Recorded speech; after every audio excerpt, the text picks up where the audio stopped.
Y quería llegar a el punto 6 que son las hipótesis.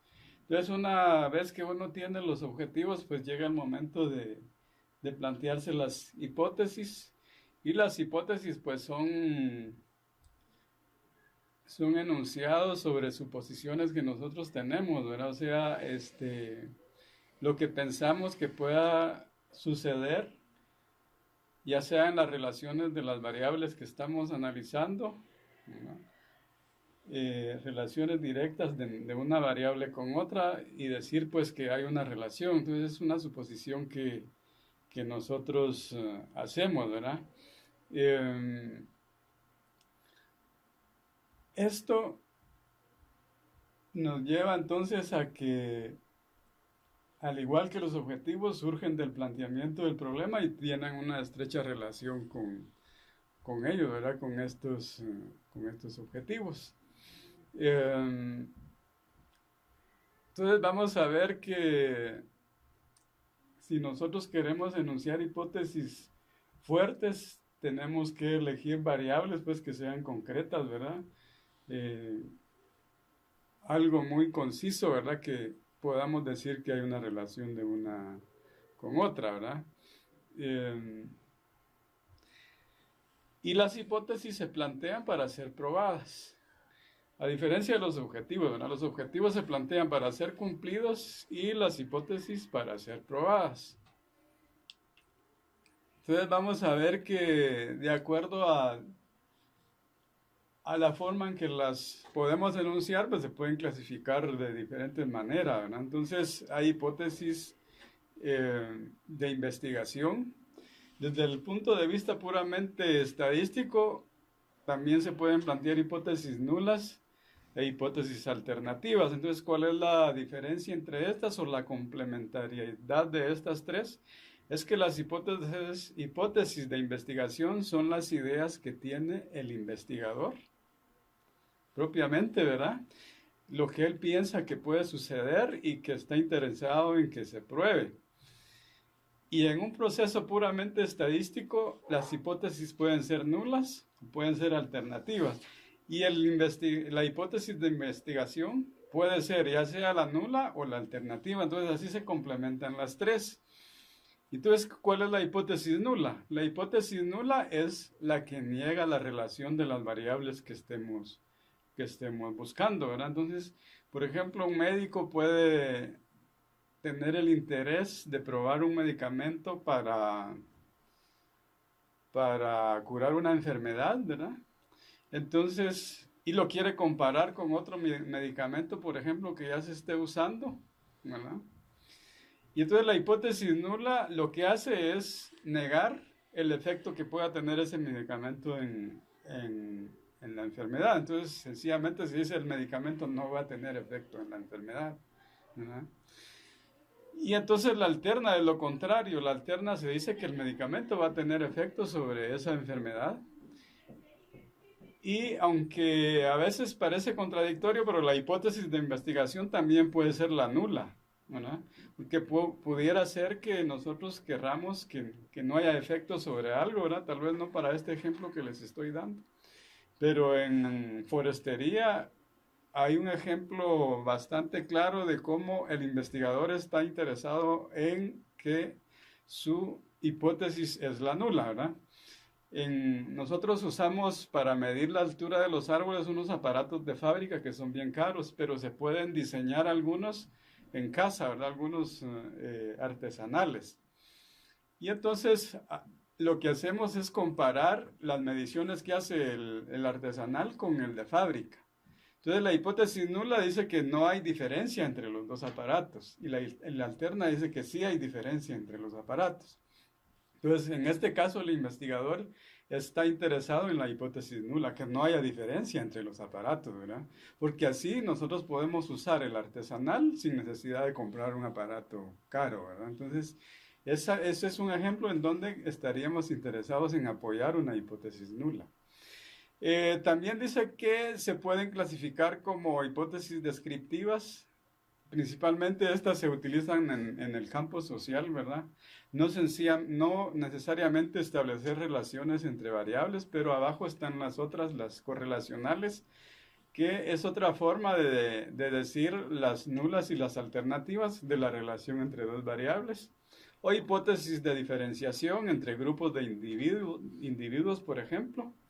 O hipótesis de algún fenómeno que sea la causa de algún efecto, ya sea negativo o positivo, ¿no? De ahí tenemos que con eso estaríamos terminando toda la parte conceptual de lo que habíamos visto de ciencia y de investigación. Y ahora sí vamos a pasar a la parte donde nos referimos concretamente a los dos tipos de investigaciones, la cuantitativa y la cualitativa. Y entonces vamos a comenzar con la investigación cuantitativa. Entonces la investigación cuantitativa parte de varios conceptos. Tal vez el fundamental es el que se refiere a datos y dice que los datos son la materia prima de la estadística, ¿verdad? Para el propósito cuantitativo, los datos se pueden definir como números. Entonces vamos a ver cómo algunas variables que no necesariamente son números, nosotros llega un momento en que los tenemos que convertir a números. Principalmente hay dos clases de datos que utilizamos en estadística, ¿verdad? Y el primer tipo es el de las medidas, como por ejemplo la altura de plantas, y generalmente las medidas se obtienen utilizando algún instrumento, ¿verdad? Para obtener esa información. Entonces, dependiendo de lo que estemos midiendo, pues así va a ser el instrumento. Si son alturas de plantas, podríamos usar ya sea una vara. Si son árboles, pues ya usamos estos aparatos más sofisticados que se llaman ipsómetros, ¿verdad? Para medir altura de árboles. Si son longitudes en carretera, podríamos usar cintas métricas o podríamos usar aparatos más sofisticados de topografía, ¿verdad? De ahí el otro tipo de datos son los conteos, ¿verdad? Que, por ejemplo, en agricultura nosotros usamos conteos de larvas, por ejemplo, para obtener esa variable del ataque, por ejemplo, de algún insecto en algún cultivo. Entonces son conteos. Entonces esos dos tipos de datos son los que principalmente utilizamos, medidas o conteos. Dice que el dato tiene tres componentes, ¿verdad? El primero es la unidad de análisis, que se refiere a la unidad mínima que nosotros vamos a considerar como independiente de obtener una información cualquiera, ¿verdad? Entonces, en agricultura o en forestería, como les decía, pues un árbol podría ser una unidad de análisis, pero también si nosotros vamos a ver el volumen que produce un área, pues una pequeña parcela de bosque podría ser también una unidad de análisis. Ahora, en ciencias sociales, pues ahí ya podríamos decir que una persona va a ser una unidad de análisis, o si nosotros vamos a obtener variables que expresan el comportamiento de un grupo de personas en una casa, pues ya la unidad de análisis es el hogar, ¿verdad? Ya no la persona. También podría ser la empresa, ¿verdad? Y diferentes otros grupos más grandes, ¿verdad? Que podrían ser la unidad de análisis. De ahí tenemos que está la variable, y la variable es la dimensión de la característica que nosotros queremos medir, ¿verdad? Entonces, la variable pues va a referirse a la dimensión que adopta, que se adopte, ¿verdad? Para esa información o esa clasificación que hagamos, ¿verdad? Entonces vamos a tener que variables, la variable más simple es cuando clasificamos una información que obtenemos de una unidad, de información, ¿verdad? Entonces podríamos decir que si vamos a clasificar a los grupos o a los miembros de un grupo, podríamos decir que clasificarlo en hombre, mujer, estudioso, desaplicado, pobre, rico. Entonces, esas son las diferentes categorías que usamos para referirnos a una variable o a dos variables o a tres variables, como en este caso, ¿verdad? De ahí tenemos que es el valor. Entonces, el valor es lo que se puede derivar, ¿verdad?, de una unidad de clasificación. Entonces, la variable edad, por ejemplo, podríamos referirla de diferentes maneras de acuerdo a sus valores, decir edad de 1 a 10 años, de 11 a 20 años, de 21 a 30 años o de 31 a 40 años, para ponerles un ejemplo, ¿verdad? Entonces, ese es el valor de la variable edad.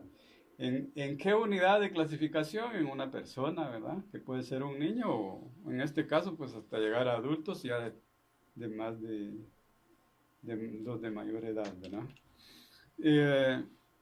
De ahí tenemos que hay diferentes tipos de variables y se pueden clasificar también las variables de diferente manera. Y una forma es clasificarla como variable cuantitativa y variable cualitativa. Entonces dice que la variable cuantitativa es aquella donde se puede medir, ¿verdad? El ejemplo que les ponía anteriormente, ¿verdad? La altura, se puede medir la temperatura también, la precipitación, el rendimiento de un cultivo o el caudal de un río. Si nos vamos a la altura, pues esta se puede medir en metros o en centímetros, como sea. La temperatura en grados, ¿verdad? Hay diferentes escalas de grados también. La precipitación se puede medir en lámina, ¿verdad? De milímetros de lluvia, ¿verdad? Que es el alto de una lámina que cae en un área. El rendimiento en quintales por hectárea. Y el caudal lo podemos medir en litros o en galones o en metros cúbicos por segundo que pasan en una sección de un río, por ejemplo, ¿verdad? Y dice que la variable cualitativa, a diferencia de la otra, dice que esta no se puede medir, solo se puede clasificar. Y entonces se hacen conteos de las clases. Al final lo que obtenemos también son números, ¿verdad? Son datos, pero como conteos de las diferentes clases. Entonces, por ejemplo, podríamos ir y determinar la etnia a la que pertenece cada uno de los agricultores de una región y decir que es quechí o es pocomchí o es de otra etnia, ¿verdad? Entonces, y decir cuántos hay de los quechíes o de los pocomchíes o los cachiqueres, lo que sea. Si hablamos de variedades, pues tenemos diferentes variedades de maíz, por ejemplo, ¿verdad? Entonces podríamos ir a una región y contar cuántos agricultores hay produciendo de cada una de las variedades de maíz. O las regiones ecológicas del país, ¿verdad? Podríamos ir a contar, por ejemplo, ¿verdad? O a determinar cuántas personas viven en cada una de esas regiones ecológicas, ¿verdad? Entonces ya tenemos clasificadas las informaciones que obtenemos para cada una de estas categorías. También dice que las variables se pueden definir como aleatorias. Entonces, una variable aleatoria es aquella que es producto de diferentes factores o sus datos son productos de diferentes factores que parten de un azar, ¿verdad? Por eso le llamamos aleatoria. Y no las podemos predecir con exactitud o anticipadamente, ¿verdad? Por eso es que le llamamos así. Entonces vamos a ver que la altura de los pinos que hay aquí en la Universidad Rafael Landívar, por ejemplo, ¿verdad? No hay una altura constante de todos los pinos, sino que tenemos pinos grandes, pinos pequeños, medianos, de diferentes alturas, ¿verdad? Entonces es una variable aleatoria y tal vez fueron sembrados o plantados en la misma fecha. Hay algunas plantaciones aquí que se plantaron en la misma fecha y cuando uno va a ver, pues los árboles tienen diferentes alturas, ¿verdad? Por más que hubiera mejoramiento genético, siempre van a haber algunas diferencias. No todos van a tener 10 metros, por ejemplo. Uno va a tener 10, el otro 12, el otro 15, por diferentes factores que actúan al azar y condicionan el comportamiento de los valores de esa variable, ¿no? Entonces ahora una variable aleatoria que obedece a ese azar del ambiente, ¿verdad? Puede ser discreta y puede ser una variable continua, ¿verdad? Entonces dice que las variables discretas son aquellas que tienen separaciones entre sus valores Y un ejemplo son los conteos que ya les decía, ¿verdad? Cuando vamos a contar insectos en una planta, decimos que hay 5 insectos, 6 insectos, 7 insectos, y no permite valores intermedios entre 6 y 7. Por ejemplo, no podríamos decir que hay 7.5 insectos, ¿verdad? O que hay 7 insectos y un tercio. No se puede, ¿verdad? Sino que los valores ya están definidos. Igual que si contáramos las personas también por etnia, ¿verdad? No podríamos decir que hay 10.5 personas quechíes o 20.3 personas pocomchíes, ¿verdad? No se puede decir así, ¿verdad? Entonces, porque los valores son discretos. Y de ahí la variable continua, que esta sí permite valores intermedios, ¿verdad? Y dice que las continuas en realidad son las que permiten valores infinitos entre un intervalo y otro. Es un ejemplo de la altura que les ponía también para el otro caso, la altura de los pinos, ¿verdad? Podríamos decir que un pino tiene 10.5 metros, que otro tiene 10.55 metros, que otro tiene 10.55 y así ponerle un montón de decimales infinitos, ¿verdad? Entonces, las variables continuas sí permiten esos valores intermedios, valores infinitos, ¿verdad?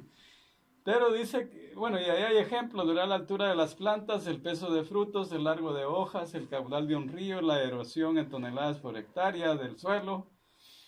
Sin embargo, a veces los instrumentos que usamos para medir la variable tienen limitaciones, ¿verdad? Y no nos pueden dar, o solo nos dan hasta cierto número de decimales.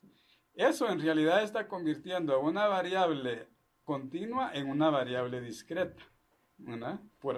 Ya viéndolo así, se convierte en una variable discreta, ¿verdad? Por ejemplo, nosotros medimos árboles con un aparato que se llama forcípula, un instrumento que se llama forcípula, y las forcípulas vienen hechas para medir solo al décimo de centímetro, o sea, 10.5 centímetros o 15.8, pero no miden 15.85 centímetros, ¿verdad? Entonces, esa ya es una limitación del aparato y ya al ver uno los valores, en realidad se convierten en discretos, ¿verdad? Sin embargo, parte de una variable continua, bueno, ahí está el ejemplo de los árboles. De ahí tenemos que,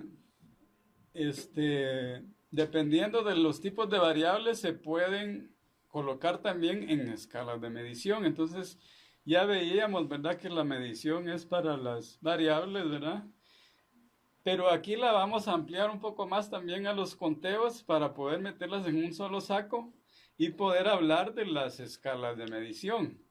Entonces, la escala más simple es la escala nominal, ¿no? Y dice que la escala nominal es la que asigna categorías nada más, ¿verdad? Y permite conteos en esas categorías, pero las categorías no tienen un valor de orden entre ellas, ¿verdad? O sea, una categoría no es más que otra ni es menos que otra, ¿verdad? Entonces, por ejemplo, aquí, ¿verdad? El color de algo, ¿verdad? En este caso hay unos chiles ahí, puede ser verde, amarillo o pardo. Pero no podemos decir que verde es más que amarillo o menos que pardo, ¿verdad? No hay una diferenciación de posición entre esas categorías, ¿verdad? Entonces, a eso se refiere la escala nominal. O si nos vamos a animales, ¿verdad? Hembra y macho. Son diferentes, ¿verdad? Y son mutuamente excluyentes entre sí, pero no hay una posición de más o menos entre hembra y macho, ¿verdad? Son iguales, ¿verdad? A eso se refiere la escala nominal y es la más simple, como les decía. De ahí viene la escala ordinal, y la escala ordinal también asigna categorías, pero a diferencia de la nominal, aquí sí hay una diferenciación de una categoría a otra en cuanto a posición. Una categoría es más o menos que otra, ¿verdad? También las categorías son mutuamente excluyentes entre ellas, ¿verdad? Entonces, un ejemplo que está ahí es el de plantas enfermas. Podríamos decir plantas enfermas, poco enfermas o sanas. Entonces, ahí sí vamos a decir, ¿cuál tiene más enfermedad? Plantas enfermas, ¿verdad? Y de ahí poco enfermas y menos enfermedad, sanas. Entonces, ahí sí hay una escala de diferenciación, una escala de más a menos. O las posiciones como se ingresa a una carrera, ¿verdad? El primero, segundo, tercero, cuarto, quinto y sexto lugar.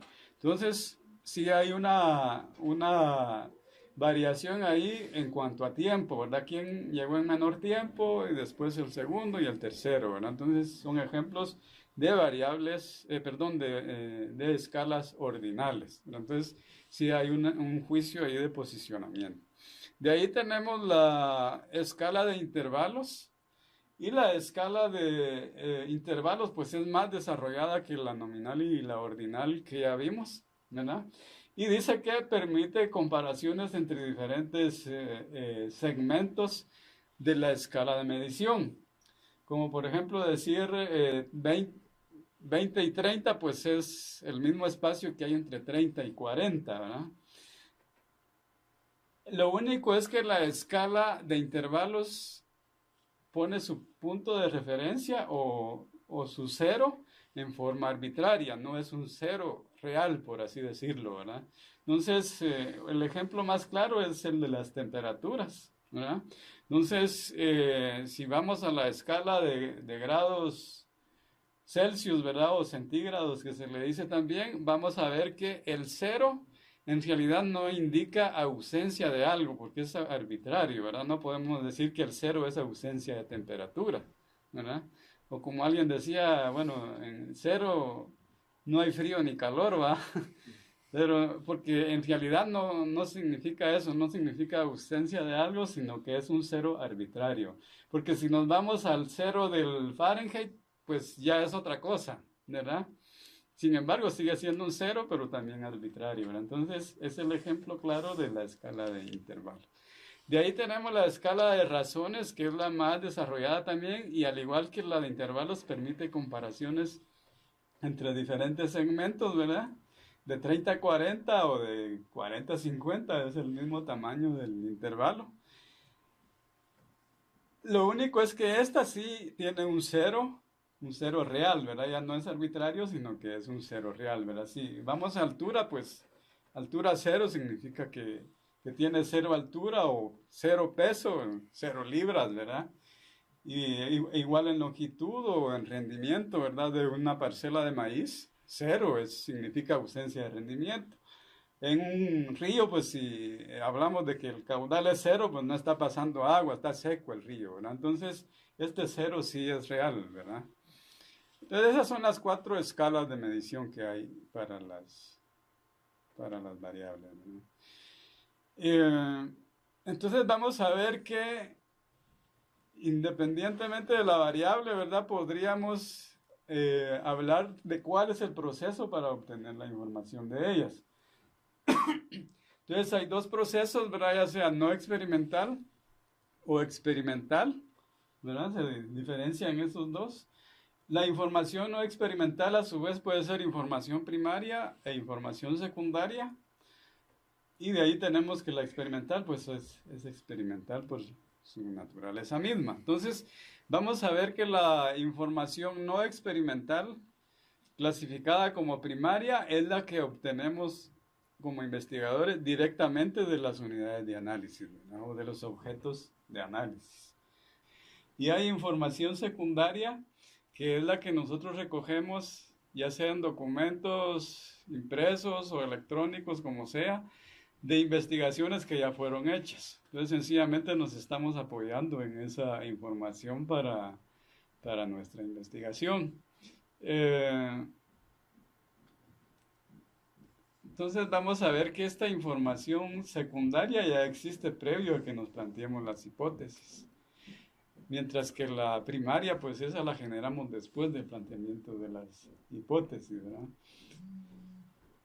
A diferencia de la primaria, en la secundaria no se entra en contacto directo con el objeto de estudio, ¿verdad? No vamos a medir o no vamos a preguntar o no vamos a hacer alguna actividad para obtener los datos de la unidad de análisis, sino que sencillamente la buscamos en otras fuentes, ¿verdad?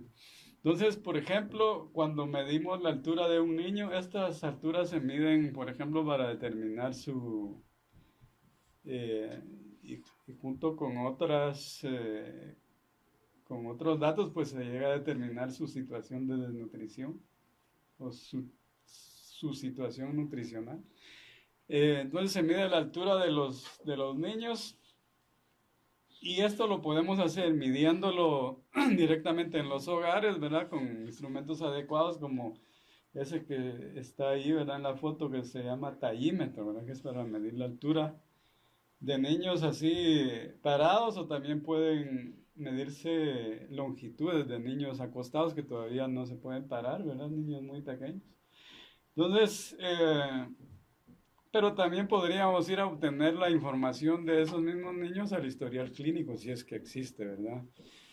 Y entonces, cuando la medimos con el tallímetro es primaria y cuando vamos a medir al historial clínico es una información secundaria. Entonces ahí hay algunas diferencias entre un tipo y otro, ¿verdad? De información. Dice que la información primaria se obtiene a través del contacto directo. La información es inexistente previo a la investigación, como yo les mencionaba, ¿verdad? El investigador diseña sus propios instrumentos y tiene un mayor control de los errores en la recolección de los datos y se puede medir cualquier variable en forma muy refinada, de acuerdo al grado que yo quiero medirla, ¿verdad? Mientras que la secundaria, pues no hay contacto directo, como les decía, la información existe previo a las hipótesis. El investigador utiliza, dice, información que se recolectó con las técnicas que hizo en su momento el investigador que generó esos datos, ¿verdad? No hay posibilidad de controlar errores en la medición si es que hubo, ¿verdad? Sino que vamos a obtener esa información con los errores que pudo haber tenido, ¿verdad? O que pudieron haber ocurrido y no se puede medir de acuerdo al grado de refinación que uno quiera, ¿verdad? Sino que se tiene que adaptar a la refinación que le dio el investigador original, ¿no? De ahí tenemos que para recolectar información primaria, pues hay que seguir algunos procedimientos, ¿verdad? O que se deben cumplir con algunos pasos, ¿verdad? Por ejemplo, uno tiene que listar las variables que le interesa medir. Después, revisar la definición de esas variables y comprender el significado de lo que quiere obtener, ¿verdad? Después tiene que operacionalizar las variables, o sea, cómo las llevo allá a un instrumento de boleta, por ejemplo, ¿verdad? Cómo la convierto en algo que sea entendible para los que van a ir a recoger los datos. Entonces, dependiendo de las variables, así van a ser también los instrumentos o las herramientas para medirla, ¿verdad? En el cuarto paso, ya veíamos la altura de los niños, cómo la podríamos medir. Esa va a ser la herramienta, si es la altura de los niños, ese tallímetro, ¿verdad? Si es el peso, pues va a ser una balanza.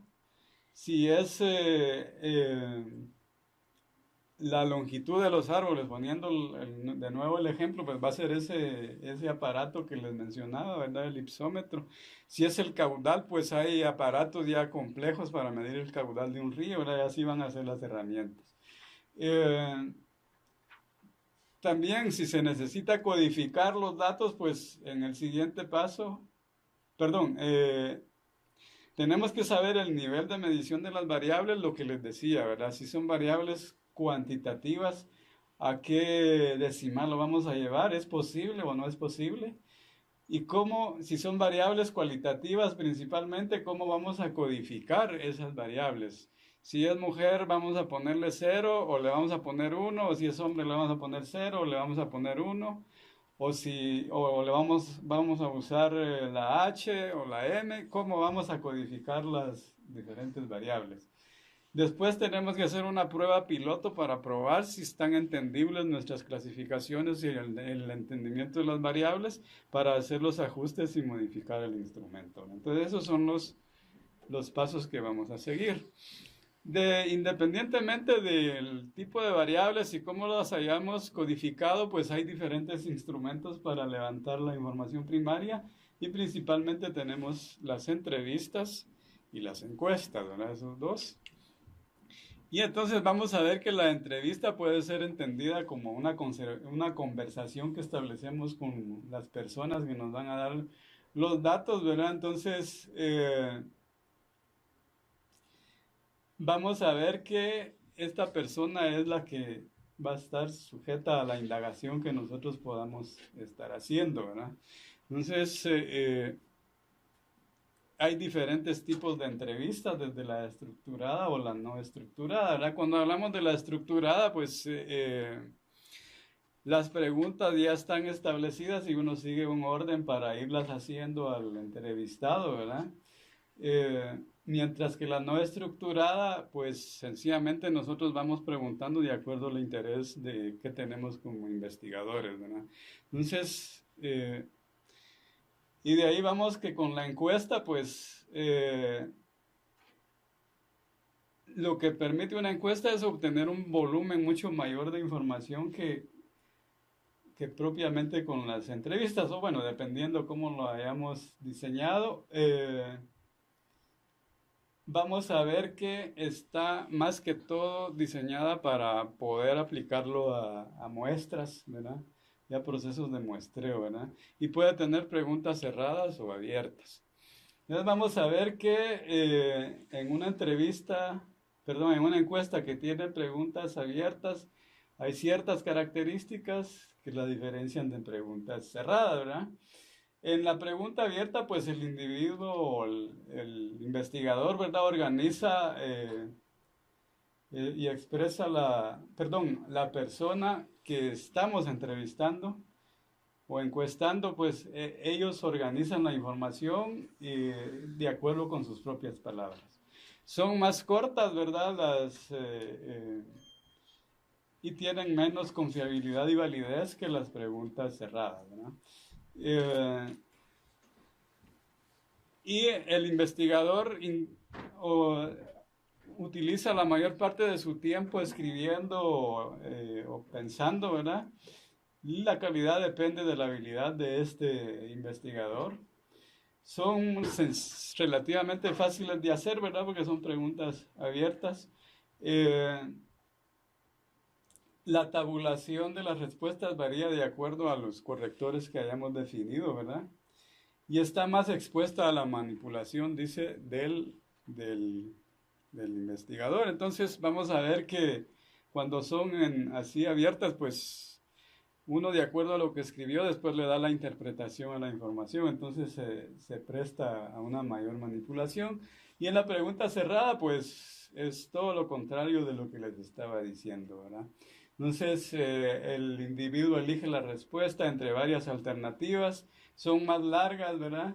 El individuo invierte la mayor parte del tiempo leyendo y pensando, la calidad depende de la competencia de quien elaboró la encuesta. Son más difíciles de elaborar, pero más fáciles de tabular. Y la tabulación de las respuestas es más precisa. Y vamos a ver que de todos modos hay respuestas que podrían estar sujetas a adivinación si uno no tuvo una buena codificación, ¿verdad? Entonces, ejemplos de preguntas abiertas podría ser: ¿por qué sale a cenar fuera de casa los fines de semana? ¿Qué opina de los candidatos a la alcaldía municipal, por ejemplo? Entonces ahí se puede contestar cualquier cosa, ¿verdad? Y en los dos tipos, ¿verdad? En los dos ejemplos. Mientras que en las cerradas, pues ya tenemos codificadas las respuestas. ¿El último año tuvo algún crédito? Sí o no, ¿verdad?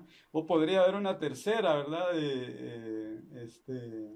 De que no contestó, pero básicamente los códigos son dos ahí, sí o no. ¿De quién obtuvo el préstamo? Pues ahí hay cuatro opciones y no hay otra, ¿verdad? Entonces, las cerradas pues son más fáciles, pero también limitan la creatividad del que está contestando. Entonces, hay métodos básicos de encuesta. Hay una encuesta personal que se hace, se le llama también cara a cara, ¿verdad? Hay encuestas por teléfono. O también pueden haber ahora más que todo son encuestas en internet, ¿verdad? La que nos hacen a nosotros para la evaluación la evaluación de desempeño es una encuesta por internet, ¿verdad? o también por correo electrónico, ¿verdad? O no la pueden hacer, ¿verdad? Entonces ahora vamos a ver que cuando hablamos de encuestas, como les decía, principalmente son aplicadas a lo que son las muestras. Entonces vamos a hablar de qué es población y qué es muestra, ¿no? Entonces población dice que es el conjunto de elementos que poseen una característica en común, ¿verdad? Y por lo tanto los hace pertenecer a un grupo, ¿verdad?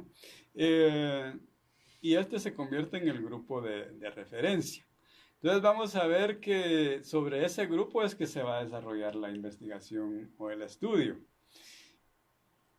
Entonces vamos a ver que la población son todos los elementos que pueden ser sujetos a ser muestreados, pero dice que si nosotros obtenemos datos de alguna variable, por ejemplo la altura de las personas, lo que vamos a tener son poblaciones de datos. Entonces vamos a tener una población de alturas. Ya no es la población de individuos, sino que es la población de edades o de alturas, lo que vayamos a obtener, ¿verdad? Entonces tenemos diferentes poblaciones entonces de información. Ya deja de ser la población el individuo como tal y la población pasa a ser el conjunto de datos de la variable de interés. Entonces ahora la muestra va a ser el subconjunto de esa población que vamos a utilizar para hacer el estudio, ¿verdad? Y esta muestra dice que tiene que tener las características de la población para que sea representativa. Entonces, por ejemplo, dice que si en una ciudad el 30% posee vivienda propia y un 40% de los empleados devenga un salario mínimo, una muestra representativa de la población tendría estas mismas características, ¿verdad? Que el 30% posee vivienda y el 40% devengan el salario mínimo, ¿verdad? En las mismas proporciones, ¿verdad? O aunque no sea exactamente la misma proporción, pero que estadísticamente sean iguales, ¿verdad? Entonces vamos a ver que cuando hablamos de muestra, pues es un proceso de muestreo el que estamos haciendo y este puede ser probabilístico o no probabilístico. Cuando hablamos de probabilístico, hablamos de que puede ser aleatorio simple, puede ser estratificado por conglomerados o un proceso sistemático o polietápico, ¿no? Entonces, cuando hablamos de probabilístico, pues el nombre viene de que hay una probabilidad de que los elementos formen parte de la muestra, ¿verdad? Entonces, todos los elementos, partimos de que en una población todos los elementos podrían formar parte de la muestra, ¿verdad? Por eso se le llama probabilístico, ¿no? Y en el no probabilístico, pues hay accidental o intencional, y ahí no todos los individuos de una población tienen no se habla ahí de probabilidades, ¿verdad? No decimos todos tienen la misma probabilidad, ¿verdad? Sino que sencillamente puede ser accidental, ¿verdad? Bueno, yo voy a entrevistar al primero que encuentre cuando salga de aquí de la sala, ¿verdad? Entonces va a ser accidental que venga una secretaria o venga un contador que trabaje aquí o venga alguien que viene a arreglar sus trámites aquí de seguro o qué sé yo, ¿verdad? Entonces es accidental, ¿verdad? Entonces no estamos diciendo que vamos a entrevistar a todos con la misma probabilidad. O puede ser intencional. Entonces el probabilístico podría decir, bueno, yo voy a ir a entrevistar a la secretaria que está allá en el primer escritorio, ¿verdad? Entonces voy con la intención de entrevistarla a ella, ya sé que ella está ahí y la voy a ir a entrevistar, ¿verdad? Por eso se le llama intencional, ¿verdad?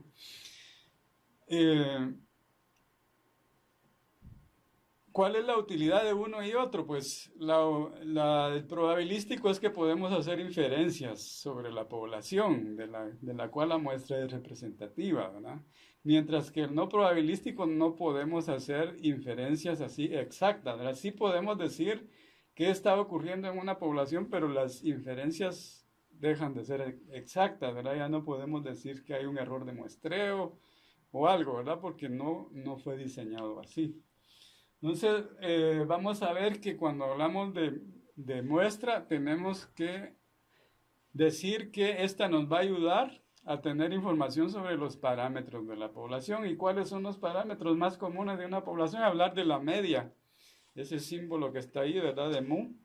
que es la media, ¿verdad? Entonces, la media de una población, ya sea de la edad, de la altura o del peso, lo que sea. Y también podemos hablar de la variabilidad que pueda haber en esa población en cuanto al dato que estamos obteniendo. Y entonces es la varianza, ¿verdad? Que es sigma cuadrado, se representa por sigma cuadrado. Ese es un parámetro de la población. Y si lo queremos expresar no en términos cuadráticos, sino que en los valores de la variable original, pues hablamos de la desviación estándar y que es solo sigma, ¿verdad? Ya es en el cuadrado. Entonces, a través de una muestra lo que hacemos es obtener los estadísticos o los estimadores de los parámetros, ¿verdad? Entonces, la media, pues ahora ya no la representamos con mu si hablamos de muestra, sino que con una x barra, la varianza con s cuadrado y la de desviación con sencillamente s, ¿verdad? Va solo entonces la X, ¿cómo sería?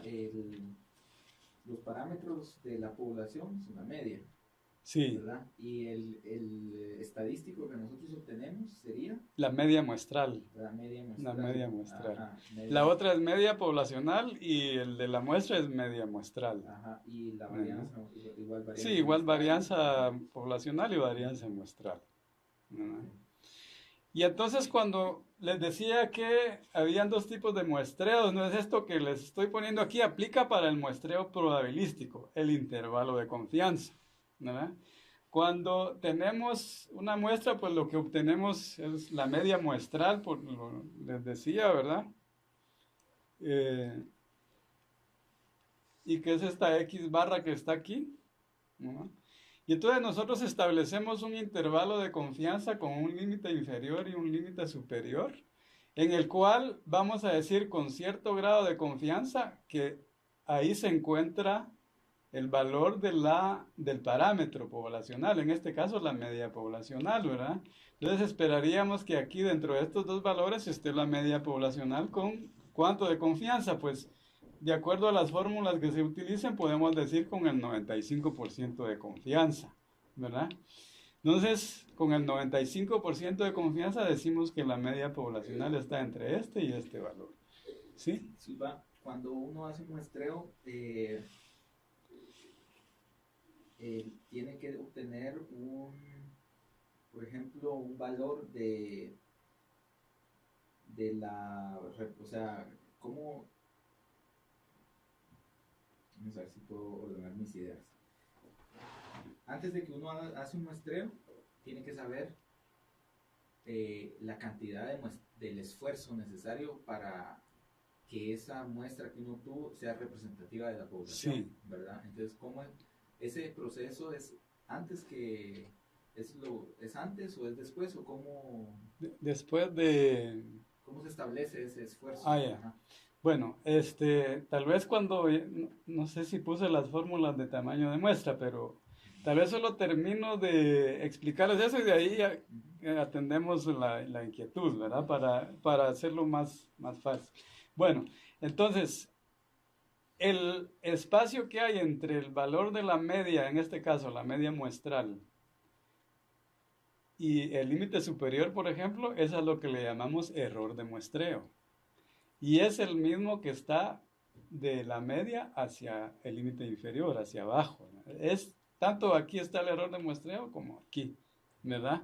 Entonces, este error de muestreo a veces nos dice el que nos va a contratar para hacer la encuesta, ¿verdad? Nos dice de que él quiere sus datos con un error de muestreo del 5%, por ejemplo, o del 10%, ¿verdad? Se predefine ese error de muestreo.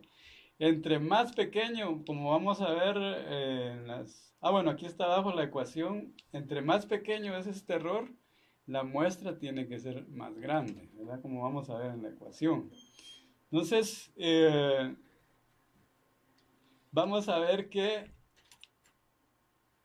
el error de muestreo está definido por esta ecuación que dice que es z cuadrado por la desviación estándar dividido la raíz cuadrada de n. Z es un valor que se obtiene de la tabla de la distribución normal estándar, ¿verdad? que es para se agarra, lo más común es agarrar una Z con el 95% de confianza y el valor es de 1.96, que ya está fijo, ¿verdad? Para un 95% de confianza. La desviación pues es la que obtenemos nosotros de los datos de la muestra y este es el tamaño de la muestra que utilizamos, ¿verdad?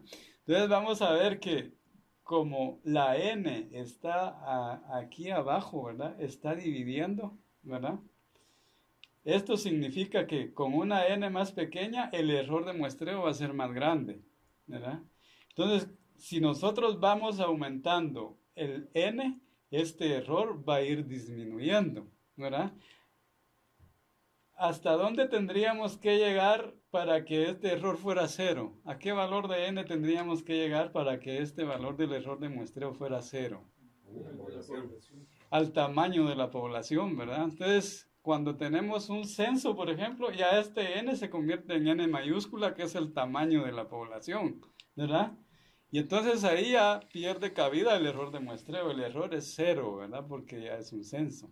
Pero es que en los censos no mira uno errores de muestreo, ¿verdad? Sino que lo que mira son los valores poblacionales, los parámetros de una población, porque se hace un censo como el que va a hacer ahorita el INE, ¿verdad? Que va a ser un censo de población. Ahí no hay muestreo como tal, sino que nos van a medir a todos, ¿verdad? Van a obtener información, se supone, de cada uno de nosotros. Entonces hay cero error de muestreo. Va. Entonces la pregunta era, ¿cómo hago para determinar el esfuerzo que necesito para una muestra representativa?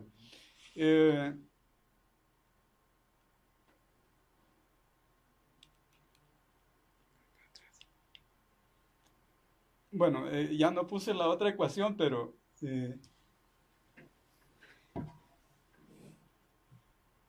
si uno desglosa aquí, adelante, ahí está. Si nosotros quisiéramos saber, en este caso, córtalo, muchacho. Quisiéramos saber de qué tamaño tiene que ser n para un error de un 5%, por ejemplo. Como les digo, a nosotros nos dicen, mire, yo quiero la información con 5% de error, ¿verdad? Entonces tendríamos que despejar n de aquí, esta pasa para acá, ¿verdad? Y todos estos se elevan al cuadrado para poder obtener n, ¿verdad? Entonces yo aquí pongo n del 25, por decir algo, ¿verdad? Entonces, ¿cómo obtengo esta S? Ya sé cuánto vale Z y sé cuánto vale mi error de muestreo que ya me lo dieron. Lo único que no conozco es este S, la desviación estándar. Entonces lo que yo puedo hacer es un premuestreo, ir a tomar 10 hogares o 15 hogares para obtener este S, poder meterlo a la fórmula y poder decir que para un error de muestreo de 5% necesito 50 casas, o 50 hogares, ¿verdad? Y entonces, como ya tenía 10 que había hecho en el premuestreo, solo tengo que ir a tomar 40 y tendría mi muestra completa, ¿verdad? Algo que les he de decir es que este 95% de confianza se refiere a que si yo realizo el muestreo 100 veces, 95% de las veces la media poblacional va a estar en este intervalo y 5 de esas veces no van a quedar dentro de este intervalo. Por eso es que a veces no basta con hacer un muestreo, digamos, y decir cuál va a ser mi muestra, sino que y elegir las muestras, los hogares que yo necesito, ¿verdad? En un ejercicio necesito 50 y estos son mis 50 hogares al azar, ¿verdad? Sino que tengo que repetir el ejercicio 100 veces y decir, bueno, si yo lo hago de acuerdo a otro muestreo, los hogares van a ser estos otros, ya no estos 50, sino que estos otros 50, o de repente algunos sí, algunos no, y tener 100 listas para evitar que la muestra que uno agarre pueda ser una de las que están aquí, o disminuir la probabilidad de que la muestra que uno agarre quede fuera de este intervalo, ¿verdad? Y cabalmente yo ahorita estoy dando el curso de estadística, no, perdón, en el semestre pasado, el ciclo pasado di estadística 1 y hago este ejercicio con los estudiantes y eran 25. Entonces yo hice mi intervalo de confianza y les dije a los estudiantes, agarren ustedes cada uno una muestra, ¿verdad? Como era el 95% de confianza, no, eran 20, perdón. Uno se supone que debería estar afuera del intervalo cuando calculamos la media, ¿verdad? Y cabalmente una muchacha quedó afuera su dato. Cuando yo les dije que calcularan la media, quedó afuera del intervalo que yo había calculado. Y cabalmente coincidió que era uno de 20, que es 5 de 100, ¿verdad?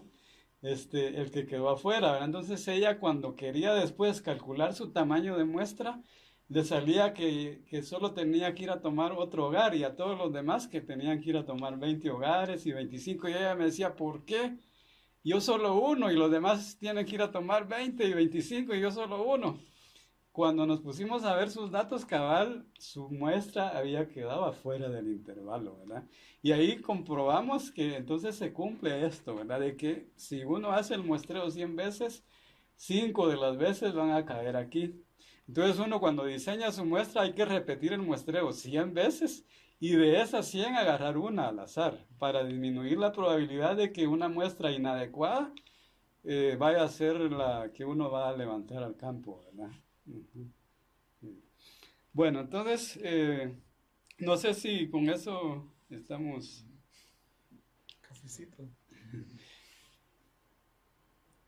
Entonces les decía que el muestreo probabilístico basado en probabilidades pues tiene diferentes clasificaciones. La primera es el muestreo aleatorio simple. Y en el muestreo aleatorio simple pues todos los elementos tienen la misma probabilidad de ser tomados, ¿verdad? En un mismo ejercicio de selección al azar, ¿verdad? Entonces, uno podría tener la población aquí, de personas o de hogares, como fuera, y de todos tomar una muestra aleatoria, ¿verdad? O simple aleatoria, ¿verdad? De tamaño n.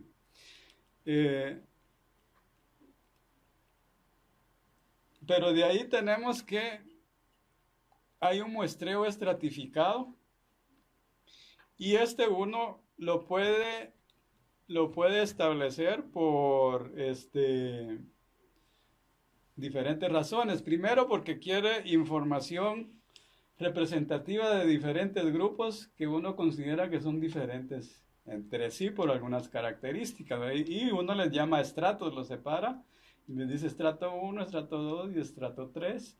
Ya sea porque son poblaciones más jóvenes o su nivel de ingresos es diferente. Uno podría decir que los estratos están así. Aquí están como separados geográficamente, pero puede ser de que cuando hablamos de nivel de ingresos, por ejemplo, que los estratos estén geográficamente entremezclados, no separados como están aquí, ¿verdad? Pero la concepción es que por el nivel de ingresos sí están separados, ¿verdad? También ayuda esto de los estratos para que los errores de muestreo se disminuyan, porque a veces la varianza considerando a todo el grupo es muy alta, pero cuando uno ya clasifica a los grupos, la varianza entre ellos disminuye, ¿verdad? Y por lo tanto la varianza total, ¿verdad? Y a veces con un tamaño de muestra más pequeño obtiene los mismos errores, ¿verdad? Que con una muestra más grande que si no considera los estratos, ¿verdad? Entonces esa es una ventaja de hacerlo estratificado, disminuir varianzas, por lo tanto errores de muestreo, ¿verdad? Y ya vimos que el error de muestreo está relacionado con el tamaño de la muestra y por lo tanto con los recursos que usemos para hacer el estudio, ¿verdad? Y entonces uno define los estratos y de ahí lo que hace es, ya sea por tamaño, principalmente se hace por proporcional al tamaño, uno asigna cuántos va a tomar aquí, cuántos individuos aquí, cuántos aquí, cuántos aquí. Y aquí los escoge al azar, ¿verdad? Completamente al azar dentro de dentro de este estrato y dentro de este y dentro de este. Si se dan cuenta ahora, pues este individuo ya no tiene la misma probabilidad de entrar que por ejemplo, ¿verdad? Ya va a depender del tamaño de su estrato, ¿verdad? Entonces, pero dentro de este estrato sí tiene la misma probabilidad de ser tomado en cuenta que todos estos de su mismo estrato, ¿verdad? Esa es la concepción de este tipo. De ahí tenemos que está el muestreo por conglomerados. Y por conglomerados uno establece unidades primarias y secundarias, ¿verdad? En donde las unidades primarias son conglomerados que son grupos de unidades de información que tienen las mismas características entre sí, que podría ser, por ejemplo, una cuadra, ¿verdad? De una colonia. O en el caso del censo, el censo poblacional del 2002, los conglomerados eran los sectores censales que le llamaba el INE, ¿verdad? Que eran grupos de hogares, ¿verdad? Y entonces aquí en los conglomerados uno lo que hace es eh, seleccionar al azar solo ciertos conglomerados, ¿verdad? Ya no todos. A diferencia del estratificado, en el estratificado uno toma información de todos los estratos, aquí solo de algunos conglomerados. Y dentro del conglomerado toma información de algunos individuos también que se toman al azar. Entonces, esto nos lleva a que hablemos de otro tipo de muestreo que va a ser el último, no este, ¿verdad? Pero este muestreo sistemático o sistematizado, como lo llaman también, es cuando nosotros establecemos un orden para poder medir a los individuos o traer la información de las unidades de muestreo. Entonces vamos a ver que uno elige un punto al azar al inicio, ¿verdad? Por ejemplo, decir, va a ser el individuo número 2. Yo lo elegí al azar entre 10, por ejemplo. Y de ahí establece una posición constante para el otro individuo, ¿verdad? Entonces la distancia entre este y este es la misma que este y este. Y así, ¿verdad? Entre todos hay la misma distancia. Entonces es sistemático. Ya sea que yo diga, por ejemplo, los que van a ir pasando ahí en esa fila, a cada 5 yo voy a entrevistarlos, ¿verdad? O pueda yo decir, en los hogares, cada 5 hogares yo voy a ir a entrevistar, ¿verdad? A los hogares, ¿verdad?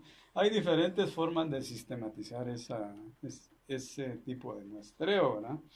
Ya sea en hogares o también en el campo, ¿verdad? Si yo voy a muestrear puntos en un mapa, ¿verdad? Decir que va a estar a tantos kilómetros un punto de otro y ya establecer mi rejilla de puntos de muestreo en forma sistemática. Entonces, lo que les decía de conglomerados, pues tiene relación con este de polietápico, ¿verdad? Porque el polietápico está basado en esto de conglomerado. Yo establezco un grupo de conglomerados y escojo un conglomerado conglomerados al azar y en una segunda etapa, por eso se le llama polietápico. En una segunda etapa yo establezco los hogares, por ejemplo, ¿verdad? Si este era un sector censal elegido al azar, dentro de ese sector elijo hogares en una segunda etapa al azar, ¿verdad? Y pueden haber 3 etapas o más etapas, ¿verdad? Entonces, por eso se le llama polietápico, ¿verdad? Entonces vamos a ver que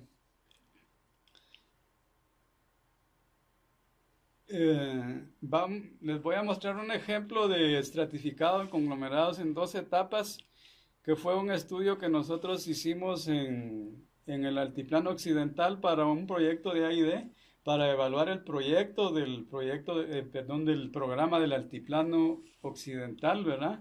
El WIP que le llaman en inglés. Entonces ellos nos pidieron que midiéramos el impacto de ese programa y que está puesto en 30 municipios de allá del altiplano, que son los que están marcados ahí con ese color, ¿no? Distribuidos en los departamentos de Quiché, Huehuetenango, Quetzaltenango, Totonicapán y San Marcos, ¿verdad? Entonces,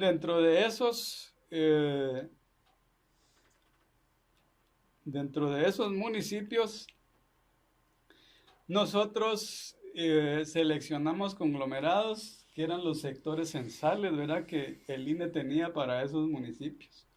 Entonces, esa fue la primera etapa, elegir sectores censales donde íbamos a tomar la muestra, ¿verdad? Entonces, no todos los sectores censales fueron tomados. Y después, en una siguiente etapa, tomamos solo algunos hogares de ese sector censal, ¿verdad? Entonces, ahí se completan las etapas, ¿verdad? Entonces, las ecuaciones pues son diferentes ya de un muestreo de este tipo que si fuera aleatorio simple, ¿verdad? Entonces estas son más complejas, pero no necesariamente tan complejas, ¿verdad? Bueno, entonces con eso se termina la parte de información no experimental y entramos ahora a la información experimental, ¿verdad? Entonces, la información experimental, la característica es que uno ha sometido a, a ciertos factores, a una manipulación, por así decirlo, pero no manipulación en el mal sentido de la palabra, ¿verdad? Sino que uno los ha como orientado a obtener resultados de acuerdo a ciertas variables, ¿verdad? Entonces, ya no es información que uno va y recopila como está ahí, sino que ya la ha sometido a esa influencia, ¿verdad? Del factor, ¿verdad? Entonces, sin embargo, pues en el área social se complica a veces realizar experimentos, ¿verdad? Por el mismo hecho de que son personas las que estamos metiendo en el estudio, ¿verdad? Entonces, a veces se le llama cuasi experimental, ¿verdad? A la parte social, donde es una combinación de experimental y un poco también de muestral y combinación de varias cosas, ¿verdad? Entonces, por ejemplo, cuando sometemos o cuando una población es sujeto a un programa, si quisiéramos hablar del programa de la bolsa segura o que antes se llamó la bolsa solidaria, creo que se llamaba también, y quisiéramos ver el efecto que tuvo esa población, ese programa en la condición de nutrición o la condición de pobreza de esas personas, ¿verdad? Entonces, a eso se le llama cuasi experimental porque las personas al inicio no fueron elegidas al azar para que formaran parte del experimento, ¿verdad? Sino que a veces tenían que cumplir con ciertas características, por ejemplo, que fueran pobres, ¿verdad? Entonces, todo aquel que calificara como pobre, pues podía formar parte del programa, entonces no era aleatorio, ¿verdad? Por eso es que no se puede decir experimental y hablamos de cuasi experimental, ¿verdad? Entonces, de ahí tenemos que cuando hay datos, ya sea cuasi experimentales o experimentales, hay procedimientos más sencillos o más complejos, ¿verdad? Los más sencillos es cuando hacemos un análisis univariante, ¿verdad? Y ahí entran las estadísticas descriptivas como las medidas de tendencia central de la media, la moda o la mediana, o las de dispersión como la varianza, la desviación estándar. O podríamos hacer una estadística diferencial probando hipótesis o ver si una población, una muestra se ajusta a una distribución normal o pruebas no paramétricas como para ver la distribución de rangos, que hay pruebas de Wilcoxon, Mann-Whitney. Bueno, y así cuando es de univariante se refiere a que una sola variable, por así decirlo, una sola variable dependiente la queremos relacionar con una variable independiente, por eso se le llama univariante. De ahí tenemos que también podemos hacer correlaciones, o sea, ver la relación que hay entre una variable y otra, o ver la forma que tiene esa relación a través de una regresión, o podríamos hacer análisis de varianza, ¿verdad? Paramétrico o no paramétrico, para determinar, por ejemplo, si en un grupo de tratamientos, qué tratamiento puede ser el más adecuado, ¿verdad? Y entonces, pero siempre relacionando una variable independiente o dos variables independientes con una sola dependiente, ¿verdad? No se sale de lo de univariante. Pero a veces uno tiene grupos de variables, ya sea dependientes, varias del lado dependiente y variables independientes de otro lado, ¿verdad?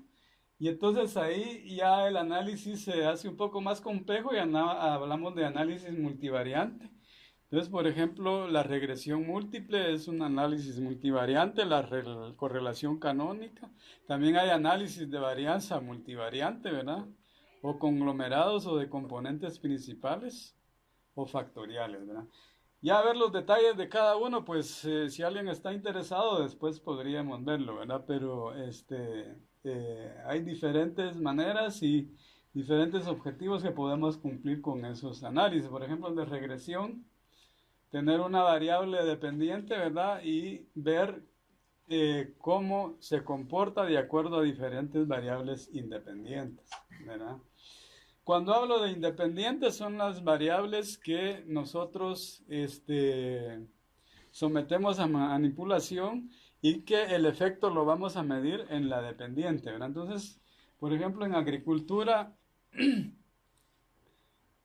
podríamos ver el rendimiento del maíz con qué tiene relación, con el nivel de fertilidad del suelo, con la lluvia, con la radiación solar, con la profundidad del suelo, y entonces poner como variable dependiente el rendimiento y del otro lado todas esas que les menciono, ¿verdad? Entonces ya poder hacer un modelo que me diga cuáles son las variables que determinan más el rendimiento, ¿verdad? Y así también con las otras maneras ahí de análisis. Bueno, entonces con eso terminamos la investigación cuantitativa y ahora pasamos a la investigación cualitativa. Y más o menos hay una analogía en el proceso, ¿verdad? Donde nosotros partimos de un problema, al igual que la otra, ¿verdad? Nosotros partimos de la definición de un problema aquí también. Hacemos algunas decisiones muestrales, ¿verdad? Pero ya no tanto en términos de qué tipo de muestreo voy a usar y el tamaño de la muestra, sino que más bien los contextos que yo quiero ir a analizar, ¿verdad? O sea, qué contextos hay en el grupo social o como sea que yo quiero ir a investigar y de acuerdo a esos contextos elegir los casos y las fechas en que los voy a ir a investigar, ¿verdad? Entonces podría ser de que en los contextos yo quiera obtener información de grupos más pobres o grupos menos pobres o grupos más preparados académicamente o menos preparados y hacer indagaciones para establecer esos contextos y entonces elegir casos de diferente tipo. Entonces son decisiones muestrales, pero no necesariamente relacionados con errores de muestreo, ¿verdad? De ahí seleccionar la estrategia de obtención, ¿verdad? Para análisis y presentación de la información. O sea, aquí nuevamente puedo usar algunas de las técnicas que ya les había mencionado, la entrevista, ¿verdad? La entrevista a profundidad, ¿verdad? O qué tipo de entrevista, por ejemplo, ¿verdad? Entonces, igual que como vimos allá, pues hay que formular el problema y considerando las fuentes, ¿verdad? Que ya veíamos, sugerencias de investigadores, la experiencia del profesional, el propio, ¿verdad? El que va a hacer la investigación, o en documentos, ¿verdad? Las decisiones muestrales, ¿verdad? Retomando un poco lo del punto primero, los contextos relevantes al problema de la investigación. ¿Quiero abarcar todos los contextos o no todos los contextos? Entonces eso tiene que ver con la accesibilidad. ¿Puedo ir a todos los contextos o no puedo ir a todos, verdad? Y al final, pues, ¿qué voy a sacrificar si no puedo ir a todos? La representatividad, la heterogeneidad, ¿verdad? Si estoy hablando de grupos criminales, ¿verdad? Que yo quiero investigar la criminalidad en Guatemala, o sea, ¿puedo ir a todos los grupos? ¿No puedo ir o qué hago? ¿Qué sacrifico? ¿Verdad? Eso lo analizo aquí en las decisiones muestrales, ¿verdad? Las estrategias generales, si son estudios de caso, voy a hacer triangulaciones, ¿verdad? Para poder obtener la información un poco parecido a lo inferencial que veíamos en la cuantitativa también, ¿verdad? Entonces hay diferentes técnicas de investigación que se pueden utilizar desde la observación, la entrevista a profundidad. Ahí está lo que se conoce como la metodología biográfica o los grupos de discusión. Esas cuatro son las que predominan en una investigación cualitativa, ¿verdad? Entonces, cuando hablamos de observación, pues, como la palabra lo indica, ¿verdad? Se recurre a una situación real, ¿verdad? Y se consignan los datos de acuerdo al sistema previsto para recopilarlos, ¿verdad? Y en relación al problema que se estudia, ¿verdad? Entonces, dependiendo del contexto y lo que yo quiero ir a investigar, ¿verdad? Entonces, así va a ser la observación que yo voy a hacer, ¿verdad? Voy a ir a ver, trabajar a los individuos, les voy a hacer una entrevista, o qué, ¿verdad? O cuáles son sus hábitos de acuerdo a las variables que me interesan. Eh, entonces hay diferentes modalidades de observación.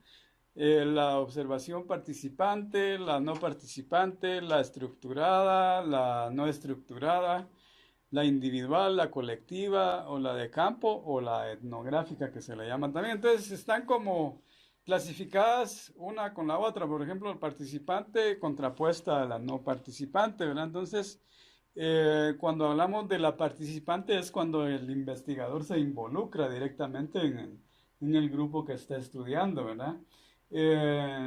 Y entonces aquí puede haber un problema que sus emociones pueden intervenir, ¿verdad? O sea, puede haber algún sesgo porque sus emociones están interviniendo en la obtención de la información. Mientras que en la no participante, pues los datos pueden ser más objetivos porque no hay una integración, ¿verdad? Directa con el grupo que se está estudiando, ¿verdad? La no estructurada es la que no utiliza, o el investigador utiliza lineamientos muy generales, ¿verdad? Para poder indagar en el grupo, ¿verdad? Pero esa principalmente se utiliza para estudios exploratorios, a diferencia de la estructurada, en donde hay un instrumento, ¿verdad? Donde vamos a recoger la información o un tipo de boleta estandarizado, lo que sea, para poder recoger esos datos. Y esta principalmente se utiliza para probar hipótesis en este tipo de investigación, la estructurada. Entonces, la cualitativa también está enfocada en probar a veces hipótesis, pero sí necesitamos una observación estructurada, ¿verdad? De ahí la individual es cuando, como su nombre lo indica, ¿verdad? Es una sola persona la que lo está realizando, y la colectiva cuando es un grupo de investigadores, ¿verdad? Esa es una clasificación. Y la observación de campo, los hechos se captan tal y como ocurren en el contexto donde estamos haciendo el estudio, ¿verdad? Y la etnográfica es un tipo muy particular que está enfocado para la cultura de los grupos que se están estudiando. Por eso es que se le clasificó así, porque es muy específica, ¿verdad? Pero principalmente no se plantean hipótesis en este caso, ¿verdad? Entonces, como estamos hablando de cuestiones etnográficas, era un aspecto social muy característico, entonces queremos evitar preconcepciones a través de formular hipótesis, ¿verdad? Entonces, por eso no se acostumbra a formular hipótesis ahí. De ahí vamos a que el otro tipo para recoger la información es la entrevista a profundidad. Y en realidad la entrevista a profundidad son encuentros cara a cara, ¿verdad? Entre el investigador y los informantes, y van dirigidos hacia la comprensión, dice, de las perspectivas que tienen los informantes con respecto a sus vidas. Y se recoge la información tal como lo expresan con sus propias palabras, ¿verdad? Entonces, como dice, reiterado, puede ser de que uno en esa entrevista vaya y platique más de una vez con esa persona, ¿verdad? Que le interesa que le dé la información, ¿verdad? Y entonces aquí tenemos también una clasificación de ese tipo de entrevistas, ¿verdad? Entonces puede ser informal, no estructurada, semiestructurada o estructurada, ¿verdad? Entonces ahí podemos ver las características de cada uno, ¿verdad? En la informal pues no hay ningún control. En la no estructurada es mínimo, en la semiestructurada medio, y la estructurada pues lógicamente es máximo, ¿verdad? Entonces ahí está también la fase de la investigación en donde se puede usar cada tipo.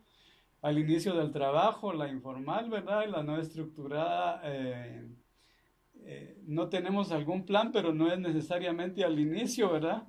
Y ya la semiestructurada sí ya se tiene un diseño de la investigación, y ya no digamos en la estructurada, donde la investigación ya tiene objetivos y tiene precisión en los mismos, ¿verdad? Hay un protocolo en la primera, ¿no? En la no estructurada son protocolos abiertos, en la semiestructurada las preguntas son abiertas con un posible orden y la estructurada pues ahí ya son preguntas cerradas o de orden o con orden en las respuestas, ¿verdad? Los objetivos en la informal pues es describir nuevos temas, no necesariamente abordar un tema específico. En la no estructurada más o menos en la misma línea para explorar temas y en la semiestructurada profundizar conocimientos ciertos en ciertos temas y en la estructurada pues ya es para probar hipótesis principalmente, ¿verdad? Como les mencionaba. ¿Verdad? De ahí tenemos la otra técnica que es la metodología biográfica, ¿verdad? Que se dirige a mostrar el testimonio subjetivo de una persona, ¿verdad? O sea, es la persona la que va a contar, ¿verdad? Su vivencia, ¿verdad? Va a contar su vida y por eso se le llama biográfica, ¿verdad? Y se recogen todos los acontecimientos. Más que todo, si uno quiere ver qué relación tiene esta biografía, ¿verdad? Con los acontecimientos que pueda haber en una comunidad, también como para indagar también por triangulación, parecido a la triangulación, ¿verdad? De ahí la última técnica son los grupos de discusión o paneles, ¿verdad? Y aquí están conformadas con todas las personas que están interesadas en participar, ¿verdad? Y que disponen lógicamente del tiempo para aportar esa información. Y de ahí una modificación de los grupos, de lo anterior es el Delphi que se le llama, en donde ahí lo que hay es que algunos de esos miembros saben del tema, ¿verdad? Previamente se indaga que saben del tema, ¿verdad? Entonces como para orientar la discusión del grupo, ¿verdad? Y evitar algunos sesgos, por ejemplo, y evitar algunos derroteros que podría tomar la discusión que uno no quiere que tome, ¿verdad? Entonces, por eso se le llama Delphi, que es una variante, ¿verdad? Bueno, y ahí se termina, por fin terminé. Y dejaríamos espacio entonces si hay comentarios o algunos otros comentarios o preguntas, ¿verdad? Tenemos de aquí hasta las 4, no, hasta... Sí. Un aplauso. Gracias. Fíjate que ahí en el instituto tenemos un experimento que estamos haciendo con Marvin. Tal vez te lo queremos plantear para que tal vez nos des algún consejo o algo así. No sé si le querés explicar. Claro que sí. Ajá. Sí. Uh-huh. Para ver el tipo de diseño experimental y el tipo de estadístico que podríamos utilizar. Claro, sí, nos ponemos de acuerdo y lo... No, yo ahorita. Ahorita, de una vez. Bueno, de una vez entonces. No, solo como así como para ponerlo de ejemplo. Pues. Ajá, sí, sí.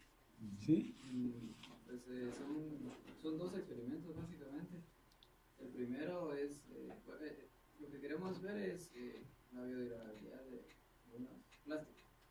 Entonces vamos a exponer los plásticos primero a condiciones de compostaje y tenemos, en la metodología tenemos un compostaje que no tiene ningún plástico, como efectivo absoluto, control positivo, control negativo. Y de ahí el plástico biodegradable que queremos probar y otras dos plásticos biodegradables. Entonces en total serían los 6 tratamientos y como lo hemos planteado, se hace 3 repeticiones de los 6 tratamientos. Esa es la primera cosa que queremos probar. Y la segunda que tenemos es probarlo en condiciones del relleno sanitario, la zona 3. Tomar muestras y muestras de relleno sanitario y pues nuestra unidad experimental sea en toneles de plástico y poner ahí tener igual nuestro control positivo, nuestro control negativo y los plásticos que queremos probar para ver que si se biodegradan en esas condiciones o no. Ya.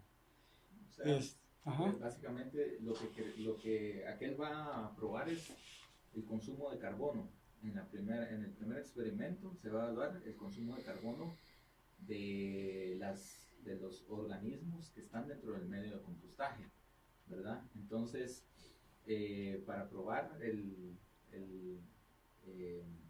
consumo de carbono, ¿verdad?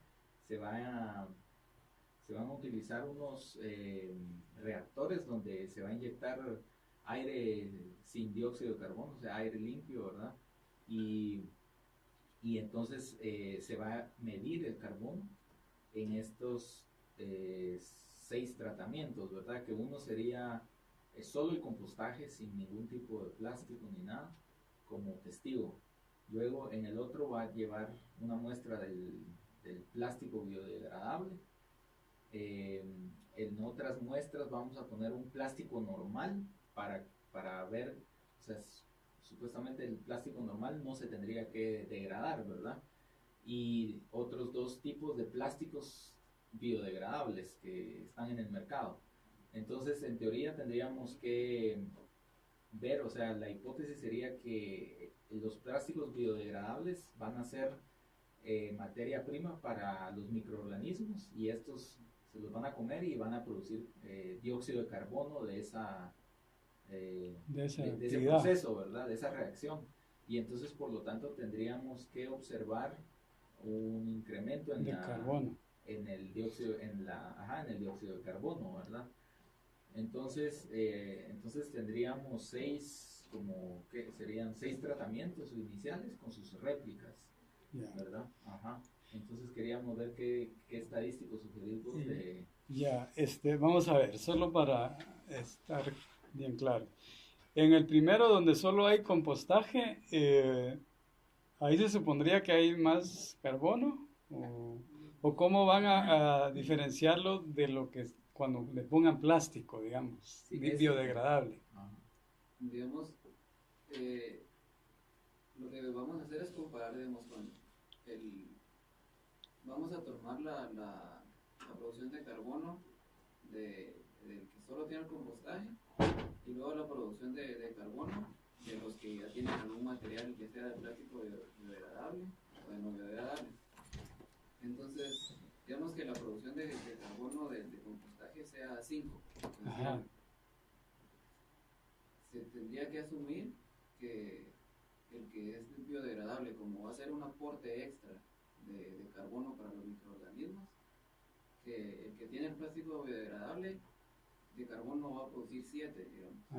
Entonces, ahí, digamos, lo que aportó el plástico fueron 2. 2, sí. Así es como lo vamos a ver. Y el que tiene plástico que no es biodegradable, ese tendría la misma lectura o no tiene compostaje ese. Sí, también.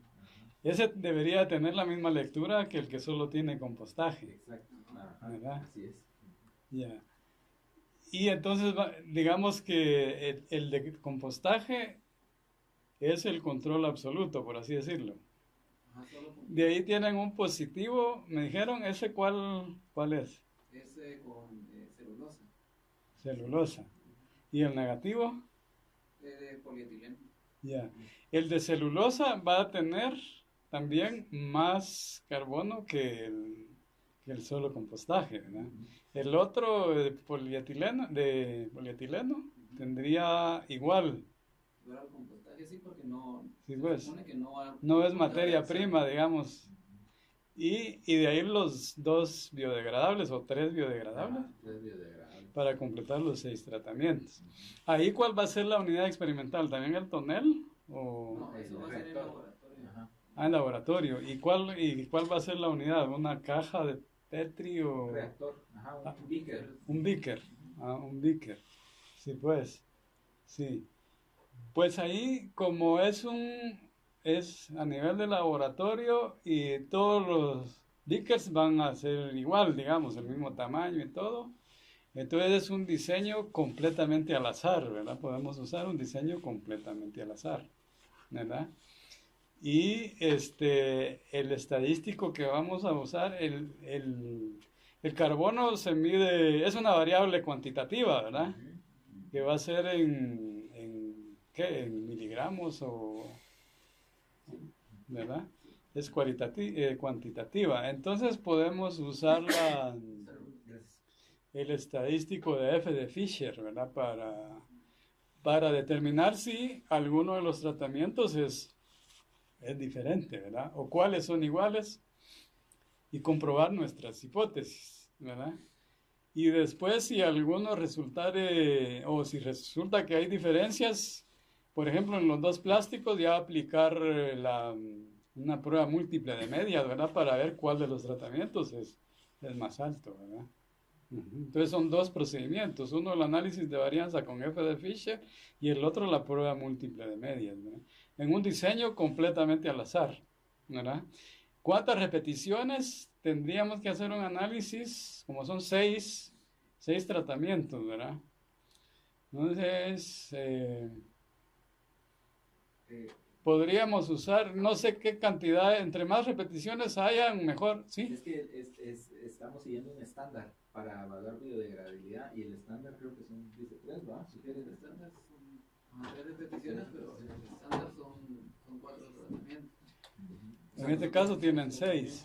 Nosotros estamos agregando 2 más, pero es porque queremos ver si algunos productos que están en el mercado que dicen ser biodegradables efectivamente son biodegradables. Sí. Entonces, pero el estándar dice que son 3. 3 mínimo, 3 así no. O sea que van a tener 18. Ajá. 18, ¿verdad? Estamos en términos estadísticos estamos en el mínimo porque el número de grados de libertad del error que se le llama tiene que ser mínimo 12. Y eso sale de restar el grado de libertad totales menos de tratamientos.